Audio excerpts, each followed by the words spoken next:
2024 అక్టోబర్లో 114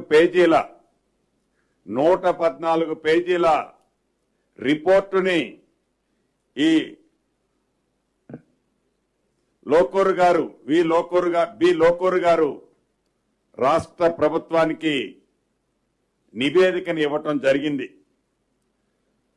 అది కేబినెట్ లో చర్చించి ఆ ఎంక్వైరీ రిపోర్టుని అడ్వకేట్ జనరల్ గారికి ఒపీనియన్ కి ఇవ్వటం జరిగింది.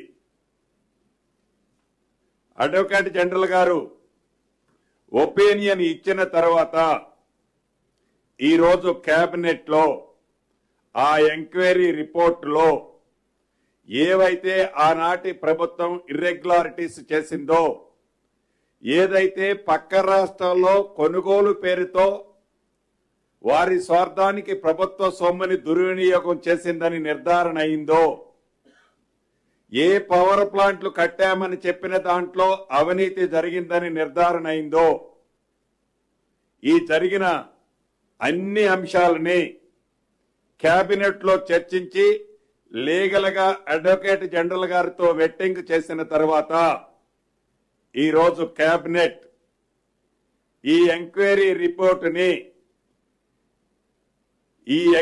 రిపోర్టుని కేంద్ర ప్రభుత్వ సంస్థమైన సిబిఐకి హ్యాండ్ ఓవర్ చేయాలని నిర్ణయం తీసుకోవటం జరిగింది.